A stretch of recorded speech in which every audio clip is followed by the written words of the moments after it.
Good morning, dear children. On the last turn, we discussed determiners, and in determiners, we discussed first articles. There are two kinds of articles, definite article and indefinite articles.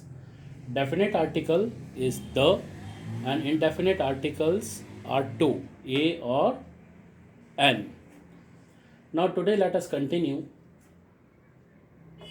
kinds of determiners. Point number two, demonstratives. It means that demonstrative determiners. There are four demonstratives here: this, that, these, and those.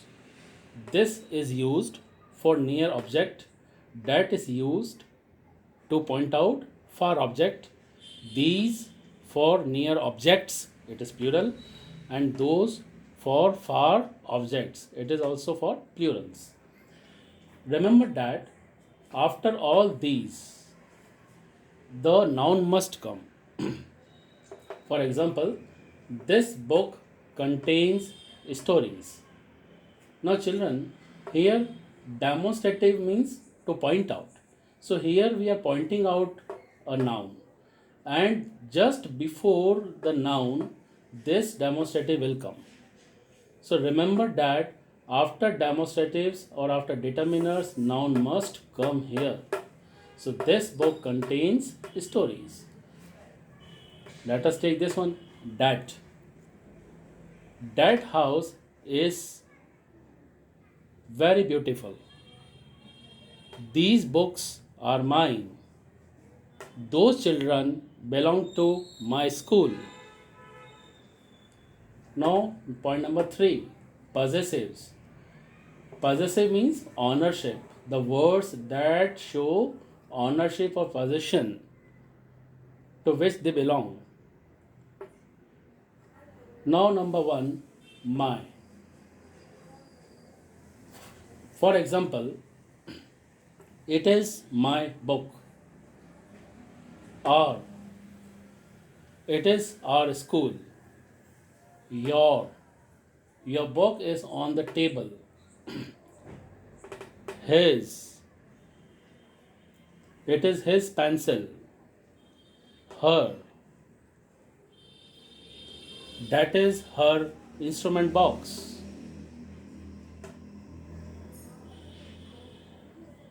That is their school. So, here, children, again, your book is on the table. Just before noun, this possessive has come. Or you can say that here, just after the determiner, possessive determiner, noun has come. So, always remember that again.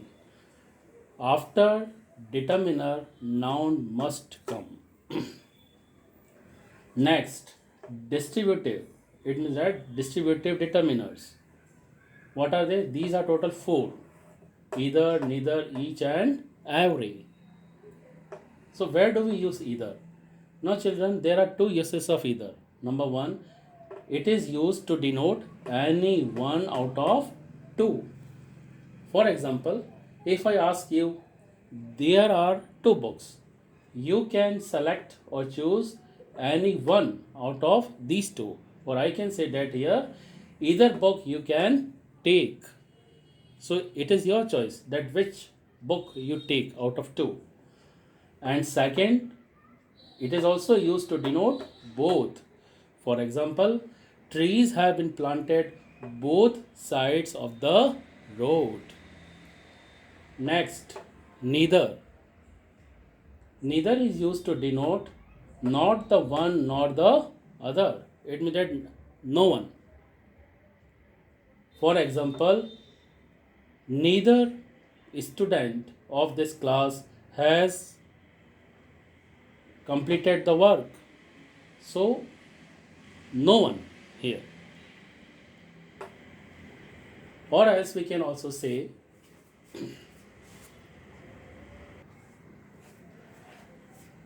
neither student has taken part. It means that no one has taken part. Next, each. My dear children, each is used for a small number.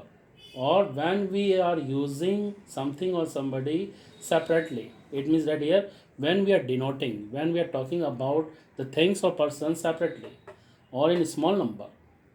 For example, each child of this group must participate in the competition.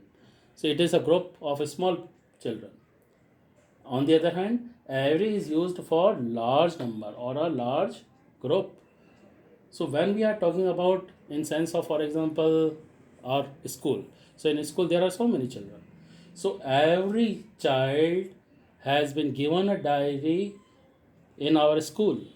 So all the children, okay, here it is large number here. So every child has been given a diary of our school. So here every is used. So every child, again it has come, every has come just before a noun. It is child.